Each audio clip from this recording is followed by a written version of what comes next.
For a pyramid pose, you're going to want to have access to a wall and some space in front of you. So let's try this together. We're going to come up to standing, and you're going to stand with your back to the wall so that your bum is touching. So your heels will be fairly close, but not necessarily touching the wall, so you can feel the 3 points of your feet. Then we're going to shift the weight gently into the left leg, so you can take a small step forward with the right foot. Ideally, we're keeping our pelvis neutral. I have my hands at the top of my hips, so I don't hip hike. I'm just bringing my right foot forward. So it's not a big step. Pelvis is still neutral, and the bum is still touching the wall. If you want to bring the legs a little bit wider apart, you can. Now, we're going to explore rotating the pelvis around the leg bone. So our legs are fixed, and this is not unlike what we did for cat-cow and for the lumbar roll when we were lying on our back with the roll behind the pelvis. So maybe starting with your hands on the front of your hips, we're going to think neutral spine. So the spine is not going to round or arch, but the movement's going to be happening at the pelvis. So start to slide your bum up the wall, and in doing that, your hip points are going to come forward, and the upper body's just along for the ride. And at some point, your legs are going to kind of say, oh, can't go any further. And we're breathing easily through the nose. And then to come out, the bum is sliding down the wall.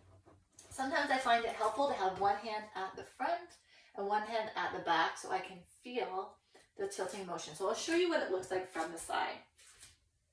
So I've shifted the weight. I'm taking 1 foot forward.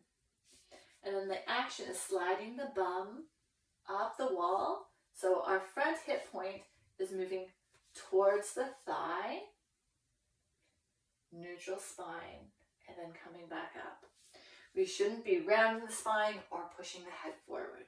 We're just finding pelvic tilt. Yeah.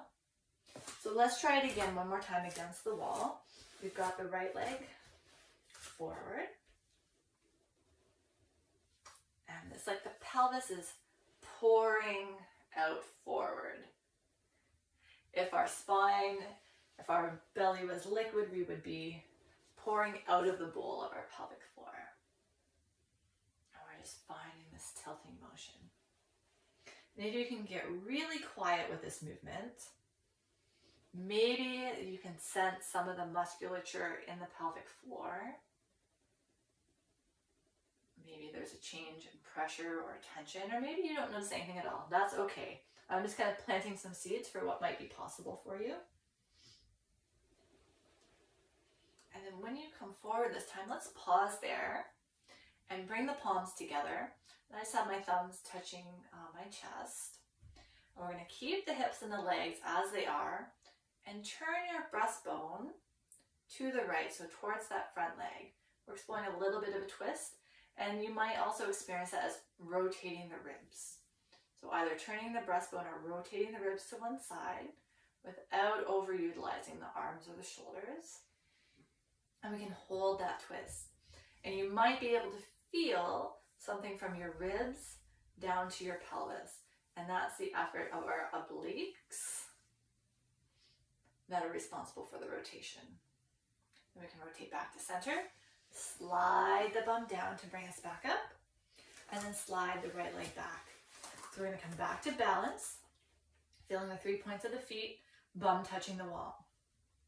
Now shift the weight into the right leg and take the left foot forward.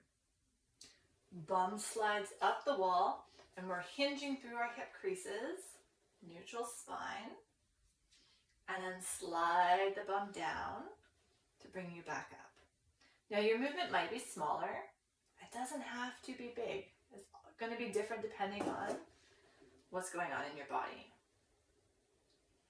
So have fun, explore this, see what it feels like.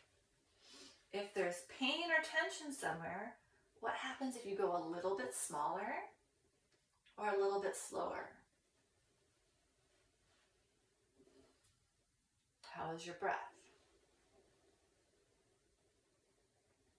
On one of your next ones, you can hold, bring the palms together, thumbs touching the chest, and you're going to turn your breastbone to the left towards that front leg, or turn the rib cage, but without moving the hips or the legs, without moving through the head, right? We want to come through the torso.